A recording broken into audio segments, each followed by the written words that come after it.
What makes one person rich and another person poor? In this video, I'm going to tell you some of the things that rich people do that poor people don't. Implementing these rich habits into your own life can drastically increase your chances of becoming successful, so let's jump into the video. The first rich habit is to not spend money on unnecessary things. When people think of rich people, they think of mansions, cars, yachts, all the expensive stuff. But the average rich person does not actually spend that much money. This is the reason why they are rich in the first place. When you are young, you have to sacrifice that new car so you can save and invest all your money. That is the way to become rich. $1 today is worth $20 in the future. So think about that the next time you go out to eat and calculate the true cost of that meal. Could you get 90% of the same food for half the price at home? I'm guessing you can. When you sacrifice instant gratification today, you set yourself up for a financially free future, and your future self 20 years from now will thank you for sacrificing that meal. This is not saying that you cannot enjoy yourself while you're young. Just be smart with your money. Go ahead and take 15% of your paycheck to play with. Just make sure you are not spending your entire paycheck on unnecessary things. Rich people have figured out how to spend their money on things that are fun, but will also make them more money in the future. For example, they could buy a mansion and then rent that mansion out. Now that mansion is making them passive income. Or they could buy a Rolex that's going to appreciate over the next 10-20 years, and now they're making money from buying that expensive watch. That is the mindset that you need. Buy assets, not liabilities. The next rich habit is to develop multiple streams of passive income. So this means that you'll be getting paid from different places, from more than one place, and all of those places will require very little work. Making these passive income streams usually takes some work up front, but after that work is done, then you can collect money from it for the rest of your life without doing any more work.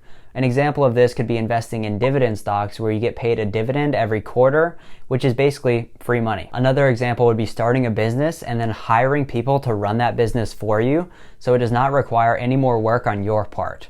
There are a lot of ways to make passive income, so figure out one that you like doing. The goal with passive income is to make enough of it so it will cover your expenses.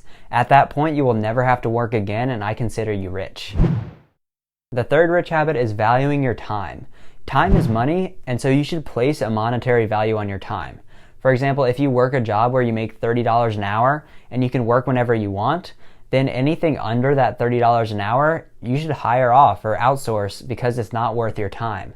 Naval Ravikant argues that you should place a very high monetary value on your time, especially if you are starting a business or something that can scale up. Before Naval was rich, he placed a value of $5,000 per hour on his time. This was completely unrealistic because he was not making much money at all.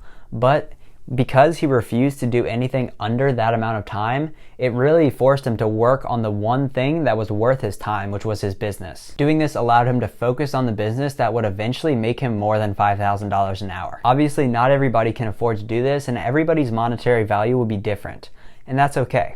You don't have to have an absurdly high monetary value. The goal of this is just understand your time value. So if you make $100 an hour at your job, you shouldn't be worrying about anything that's under that $100 that you don't enjoy. And if you're forced to do something under that dollar amount, you should go ahead and outsource it because it makes financial sense to pay somebody else to do it.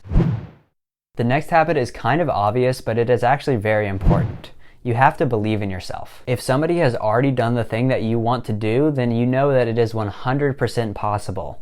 If nobody has ever done the thing that you want to do, it's still 99% possible. Getting rich is not a lottery. There is a science behind it, and you have to believe in yourself and believe that you can do it to start understanding that science and start taking the steps towards your goals. For example, I know for a fact that I will be a millionaire in the future, and I know that because I've done the research and I understand the steps to get there. If I never believed that I could be a millionaire, then I never would have researched the steps and taken the time to start understanding how to get there. I would have just given up. Just remember that you can learn anything through hard work and consistency. Rich people are owners and not buyers. To become rich, you need your money to work for you, and this is done through buying assets and owning parts of things. Instead of being the one who's buying the thing from the person, you are collecting the money that is being paid from the person who's buying. Anytime that you are offered equity versus income in a job, you should weigh the two options, and usually equity over the long term will come out on top. Another rich habit is leveraging your money. Rich people leverage their money to make it go farther, But before you take out credit card debt, let me explain. Some forms of loans, such as mortgages or auto loans, have very low interest rates, which I classify as less than 4%. However, other loans such as credit card loans have very high interest rates, which I classify as more than 4%. Financially, it makes sense to take out these loans that are less than 4% or low interest rate loans and use them because the stock market returns 7% on average. Let's say you bought a house that was worth $300,000 using an FHA loan. This means that you only have to put 3.5% down. So the total amount that you will have paid for that $300,000 house is $10,500. Let's say your interest rate for that 30-year fixed rate mortgage is 3%. Instead of using your whole $300,000 to buy that house, you only use $10,500, so you have $289,500 left over. Because that extra cash can be invested back into the markets at an interest rate of 7%, you will be making roughly $20,265 per year from that extra money that you would have used to buy the house instead of putting it into the stock market. Now you have to subtract your interest payment, which is $8,685. This leaves you with a profit of $11,580 per year that will be coming in because you took out that loan. This example does not even take into account the appreciation of that house. Let's say the market appreciated 10% one year. That means that you would make $30,000 from that original $10,000 investment. That is crazy. Before you go ahead and do this, just make sure you understand the risks of taking out large amounts of debt. And remember that I am not a financial advisor. I'm just a 19-year-old kid. So do your own research and come to your own conclusions. The next thing that rich people do is avoid taxes as best they can.